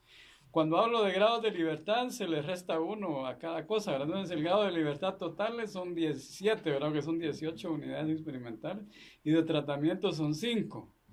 Entonces, 17 menos 5 de tratamientos quedan 12 del error, entonces estamos en el mínimo. Sí. Habría que incrementar. O podrían incrementar para tener mayor peso en las decisiones, en las conclusiones que demos, ¿verdad? Si es posible, ¿verdad? ¿Sí? Solo sería, el factor solo sería medir el carbono, únicamente eso, o harían algo más. El estándar, ese experimento sí, pero el otro experimento sí es para evaluar la pérdida de masa, ¿verdad? Ya, entonces para bueno, el carbono es la variable dependiente, ¿verdad? Ajá, La variable dependiente. Y la independiente en este caso, pues son los tratamientos, ¿verdad? Entonces, a través de eso establecemos las relaciones y si son significativas, pues comprobamos las hipótesis. La hipótesis de ustedes es que sí va a haber más carbono en los degradables, ¿verdad? Biodegradables. Sí, ajá. Sí, ¿verdad? Sí. El estándar pone que tiene que ser un tiempo de 45 días. No, está bien. Y aquí estamos pensando en un análisis factorial. Es que ahí el análisis factorial que ahora habla de tratamientos que serían los 5 los 5 ensayos que van a hacer, y los factores pues es las variables, lo que vamos a evaluar. Pero miren, en un experimento factorial tendríamos que tener otro factor adicional para de los tratamientos. Variar la temperatura. Por ejemplo, variar la temperatura o el tiempo, digamos, ¿verdad? Si quisiéramos tener otro factor u otros factores, ¿verdad? Entonces se convertiría en un experimento factorial. Pero solo así, en esta lectura sería de un solo factor, ¿verdad? Sí.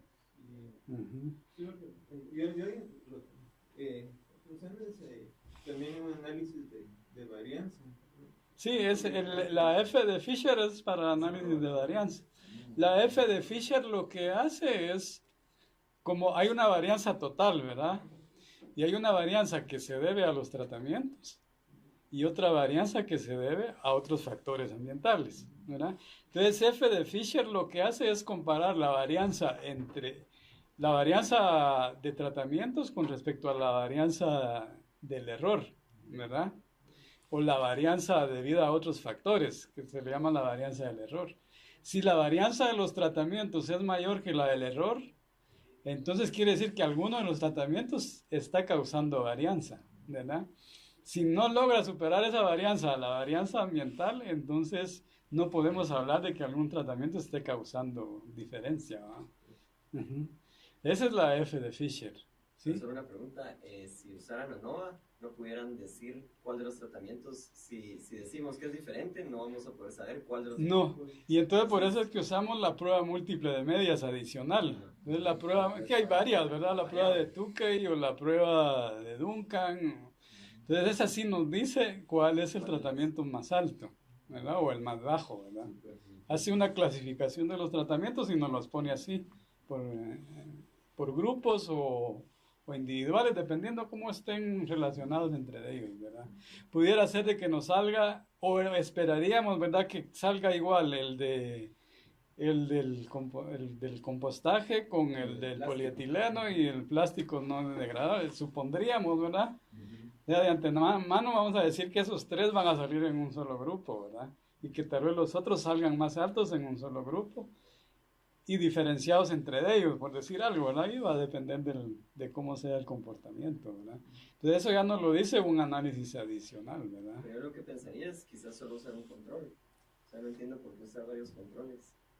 Porque Si todo se hay compara que, contra uno, entonces se puede hacer un análisis pareado siempre contra el control. no porque el plástico, o sea, también tenemos que ver el plástico normal, o sea, si se consume. Ajá, por eso, y lo comparas con el control, que es el que solo tiene compostaje.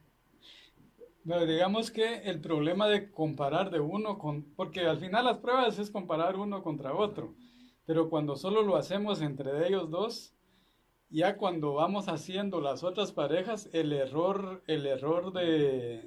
como es al final una muestra, ¿verdad? El error de muestreo crece mucho y podría no ser representativo. Por eso es que mejor se usa una técnica que compara a todos de una sola vez y disminuye la posibilidad de que ese 95% que les mencionaba no se cumpla, ¿verdad? Sí, disminuye la probabilidad, ¿verdad?, de equivocación, por así decirlo.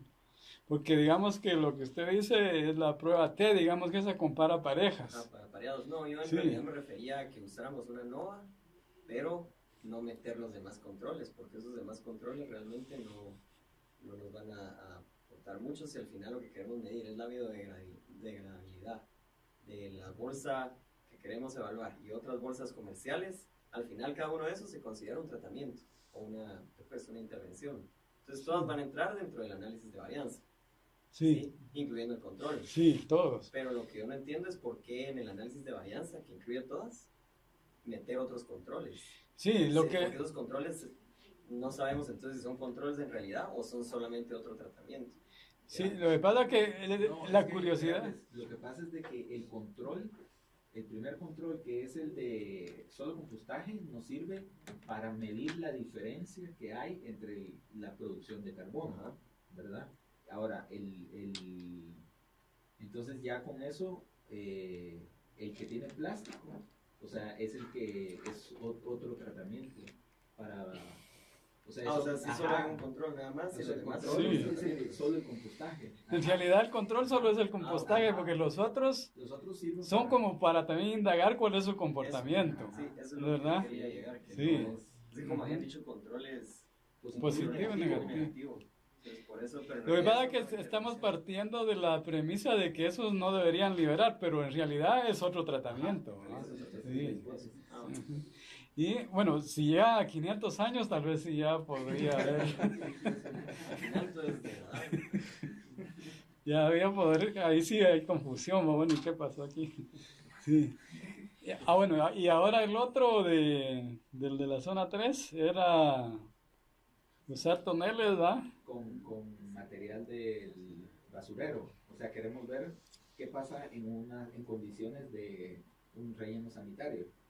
Entonces, bueno, lo que queremos ver es también cómo se comportan los plásticos en condiciones de relleno sanitario. Entonces, tener, por ejemplo, 6 toneles, ¿verdad?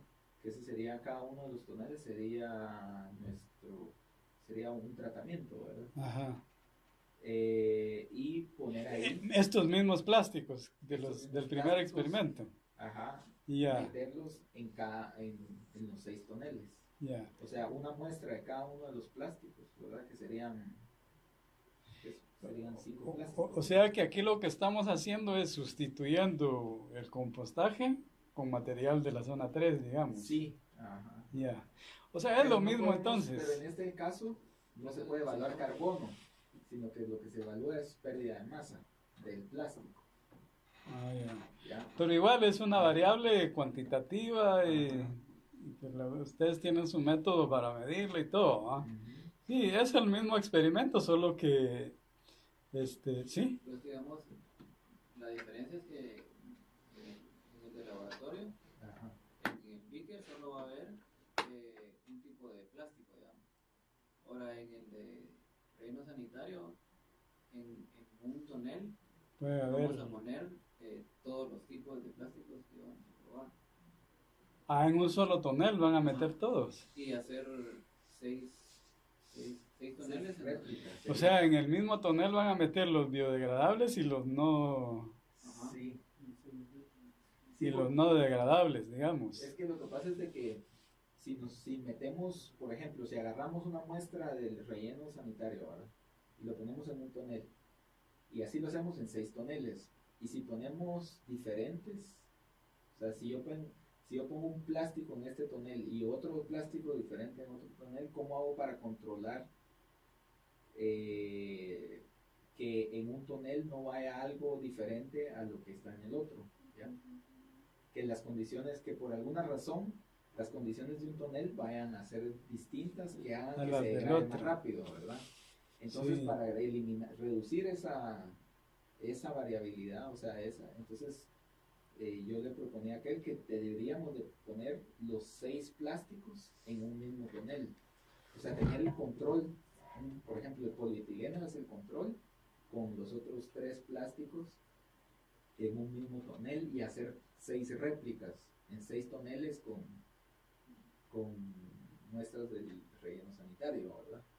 Sí, lo único que entonces ahí ya no tienen tratamiento, sino que tienen un solo Un tratamiento. solo tratamiento con 6 réplicas. Y, Exacto. y ajá. entonces no se puede, o sea, no hay análisis de varianza. O sea, el análisis de varianza no aplicaría ahí porque no podemos encontrar varianza entre diferentes cosas porque es lo mismo. O sea, tienen el mismo tratamiento en los 6 toneles. Ustedes lo que quieren ver es cómo se pierde masa, ¿sí es verdad? La pérdida de masa del plástico. La ajá. y entonces ahí,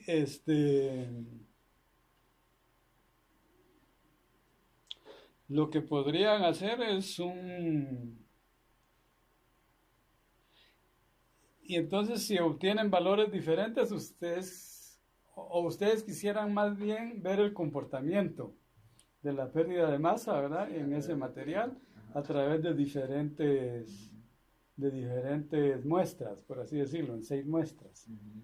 Entonces ahí lo que se me ocurre que podrían hacer es un análisis de regresión, ¿verdad? En realidad el análisis de regresión ahí lo único que va a decir este es el tonel 1, el 2, el 3 y el 6 y establecer una curva y ver si hay una curva, una tendencia así. Si hay una tendencia es que tal vez el material, como decías, puede hacer de que tenga diferentes características y eso nos muestre esta tendencia, ¿verdad? Hacia arriba o hacia abajo.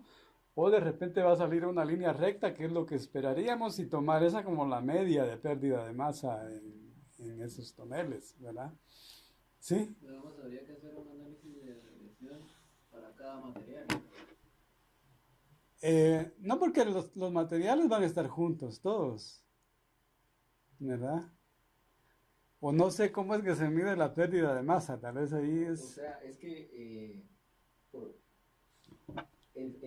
la variable que queremos medir es la pérdida de masa de los distintos plásticos. Ah, de los distintos Exacto. plásticos. Sí, porque son plásticos, uno es polietileno, que va a ser nuestro control en este caso, ¿verdad? Que Ah, ya. supuestamente no va a desintegrarse. Sí, Y pues. los biodegradables sí se van a desintegrar. Entonces,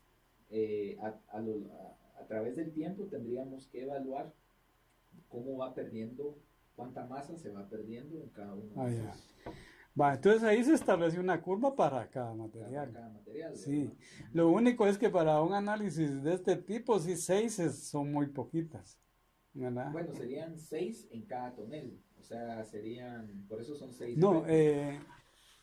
o sea, ustedes van a tener de cada material solo 6 datos, Sí. ¿verdad? Allá. Y, Ajá. y la curva por lo menos debería de tener 10, ¿verdad? Por lo menos deberían de ser 10, así como raspadito a usted. Vale, que ahí me imagino que ha de ser más complicado tener tantas réplicas, ¿verdad? Porque entre más tengan el modelo va a ser más consistente, ¿verdad? Ujú.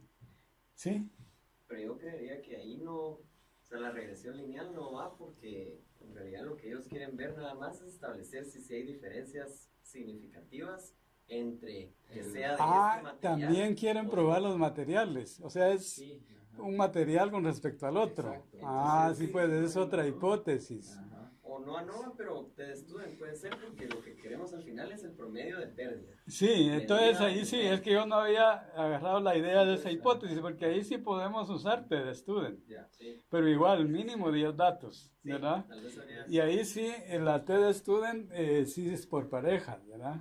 Sí, ahí sí es por parejas, porque en realidad no vamos a tener como tratamientos diferenciados, ¿verdad? No, en realidad solo es lo que queremos comparar Sí. con el que no es biodegradable, pues. Vamos a ver, no, pero entonces no, ahí sí tal vez sí cambia el parámetro, vamos a ver. Escribir ahí. Ahí siempre se van a medir la variación de los diferentes. No, fíjense que si es así, sí podemos usar, pero ya no el de bloque completamente al azar, sino que el de bloques al azar. Es que yo no había agarrado la idea de esa otra hipótesis de comparar los materiales, ¿verdad?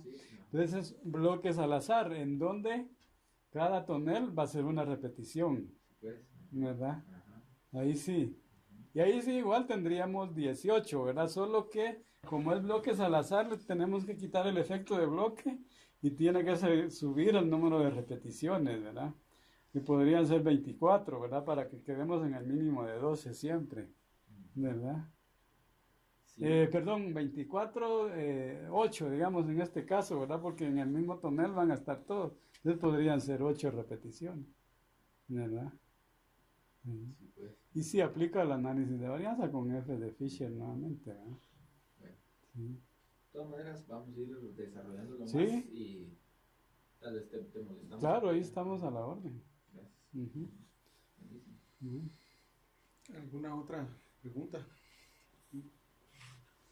Bueno, Pedro, solo para concretar y cerrar un poquito el asunto, veo que lo fundamental en la investigación es el problema, ¿verdad? Sí. Entonces, casi que nosotros tenemos que incluso crecer mucho en definir el problema para saber cuándo es pertinente, cuándo está bien planteado y todo eso. No sé si tenés algunos tips muy, muy breves para saber cuándo un problema es pertinente o cómo llegar a definir un problema. Ajá. Bueno, como veíamos ahí, hay algunos elementos, ¿verdad? Que primero nos tenemos que imaginar el tema, ¿verdad? O sea, ¿qué tema? Por ejemplo, el tema de ustedes, ¿cómo lo definirían? ¿Verdad? El tema de ustedes es la biodegradación, digamos, ¿verdad? O la no biodegradación de materiales que se tiran, ¿verdad? Ujú. Perdón, el tema es biodegradación. El tema es biodegradación. Ya cuando queremos ver la biodegradación de materiales que se tiran, ese es el problema, ¿verdad? Ahí ya estamos llegando al problema. Y un poco relacionado con lo que decías el otro día, o sea, en el problema, ¿entran las personas o no entran las personas, verdad? Entran las personas. En este caso, ¿qué daño le está ocasionando al grupo social o también al ambiente, que al final siempre redunda en un problema al grupo social, ¿verdad? Entonces, eh,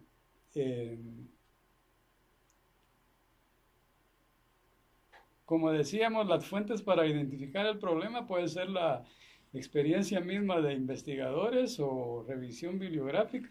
En este caso, ustedes como que ya agotaron esa fase, ¿verdad? Ya llegaron a definir el problema, ¿verdad? Porque por la experiencia de ustedes o por la indagación en documentos de investigación, pues ya llegaron a establecer que el problema es la contaminación por materiales no biodegradables, ¿verdad? Ujú. Y entonces, yo creo que los tips son de ¿cómo se llama? Identificar las consecuencias que pueden ser de diferente tipo, ¿verdad? Consecuencias ambientales o económicas o de salud, ¿verdad? Que pudiera haber sobre un grupo social, ¿verdad? Tal vez en esos tres campos. Las políticas también pueden ser, pero de repente ahí ya es de otros institutos, ¿verdad? Pero igual entran en problemas, ¿verdad? Entonces tal vez como usar lo que se me ocurre es recomendar usar el análisis socioecológico, ¿verdad? En sus 4 subsistemas y sus interrelaciones como para decir dónde ubico yo mi problema, ¿verdad? Entonces, si en lo económico, en lo natural, en lo social o en lo político, ¿verdad? Tal vez esa sería una buena guía para decir en dónde... Y tener un problema más concreto y como más desglosado, ¿verdad? Como más limpio de todo lo que está alrededor de él, ¿verdad? Y no resultar que estoy queriendo, ¿cómo se llama? Abordar varios temas a la vez, que eso a veces nos pasa, ¿verdad? Y empezamos en la descripción del problema y hablamos de un montón de cosas, ¿verdad? Pero ¿qué voy a abordar? ¿Verdad? Entonces, tal vez agarrar el sistema socioecológico para decir voy a abordar la parte social o la parte ambiental o la parte económica. En este caso sería una parte ambiental la que ustedes están abordando, digamos, aquí abajo, ¿verdad? Ujú. Claro que eso después va a tener relación con lo económico y lo social, pero lo primario es el problema ambiental. Tal vez ese sería un buen punto de partida, agarrar el sistema socioecológico, ¿verdad? Sí.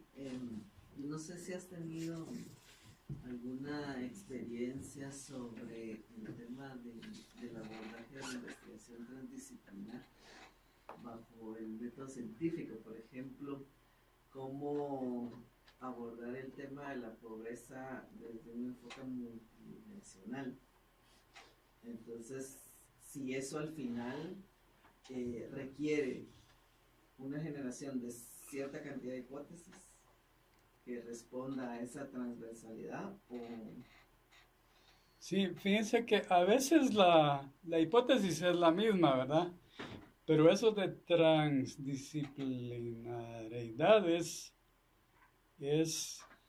bastante complejo, ¿verdad? Y nosotros tuvimos una experiencia aquí, todavía no era BRIP, sino que era Dirección de Investigación con Peter Marchetti, él era el director, ¿verdad? Entonces, bueno, hablábamos de investigación multidisciplinar, interdisciplinar y transdisciplinar. ¿Y de qué estábamos hablando en cada caso? Pues tratábamos ahí de entender y es bastante complicado como diferenciarlo, ¿verdad? Pero llegamos a algunos puntos, ¿verdad? Tal vez no definitivos, pero algunas luces de qué era lo transdisciplinar, ¿verdad? Pues cuando uno habla para ir llegando de último a lo transdisciplinar, cuando uno habla de interdisciplinar, pues tenemos diferentes disciplinas participando en la investigación, ¿verdad? Pueden haber biólogos, pueden haber agrónomos o economistas, y cada quien aporta su análisis por separado, ¿verdad? Entonces, decir, bueno, a mí me tocó la parte económica y aquí está el nivel de ingresos de esta población. Y a mí me tocó la parte biológica y bueno, estas son las especies de biodiversidad que la gente consume, ¿va? Por decirles algo, ¿verdad? Entonces, pero ahí no hay verdaderamente una transdisciplina, ¿verdad? Sino que cada quien está aportando desde desde su campo, ¿verdad?